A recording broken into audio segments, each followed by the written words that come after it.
There is a specific moment when someone asks, "Want to grab coffee this weekend?"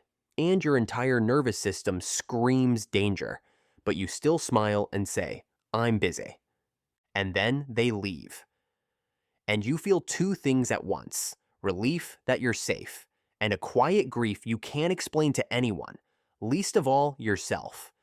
You crave depth, yet something inside you quietly retreats every time someone tries to offer it.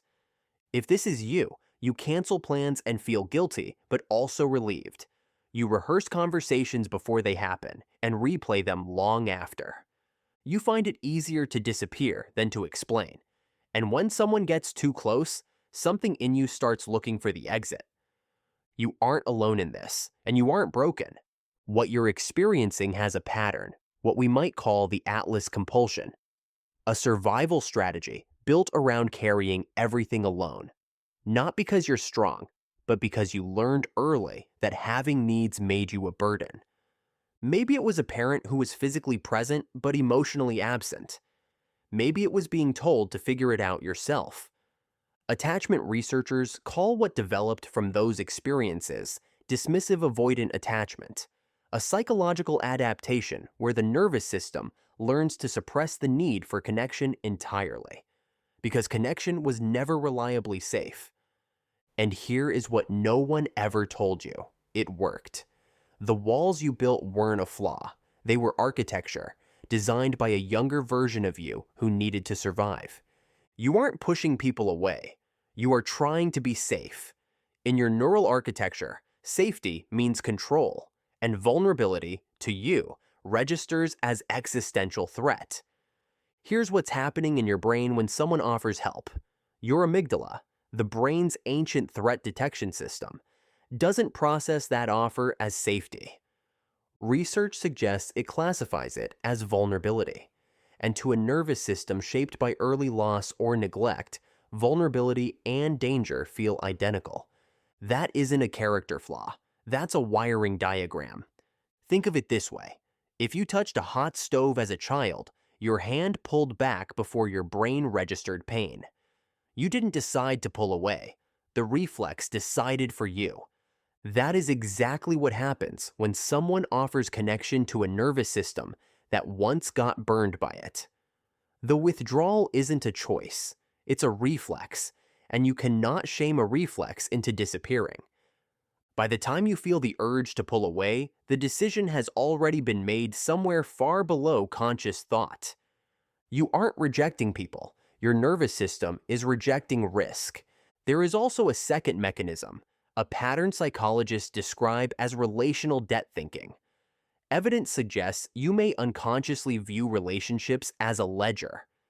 Every favor received registers as a bill that must be repaid immediately with interest. You don't retreat from friendship because you don't want it. You retreat because connection feels like a debt your nervous system can't afford to carry. But here's where it gets darker. Prolonged isolation reshapes how the brain reads the world.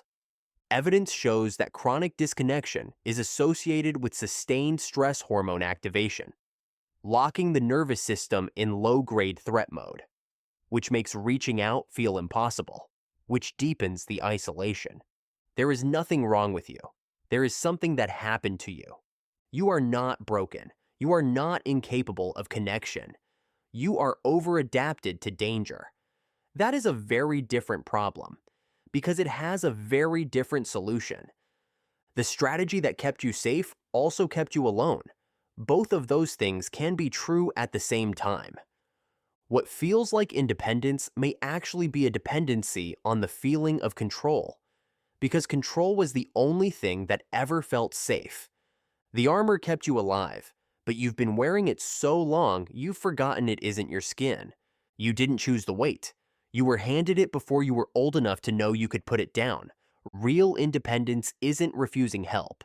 It's having the security to ask for it without your identity collapsing. Asking for help isn't surrender, it's strategy. Kings didn't build empires alone, they recruited armies. Atlas, the Greek titan, wasn't condemned to hold up the sky because he was strong. He was condemned because he rebelled. His punishment was isolation. The weight wasn't proof of his power, it was proof of his exile. You were never meant to carry this alone. You were just never shown how to put it down. Here's one small thing you can do today. Let someone carry one bag. Not metaphorically, literally. The next time someone offers to help, say yes. Let your nervous system learn that accepting help doesn't destroy you. You were never built to be alone. You were just taught that needing people was weakness. One day, someone will offer to help, and instead of feeling a debt, you will feel something unfamiliar, something quiet, something that might be peace. If you're ready to put the weight down, subscribe. You've carried it long enough.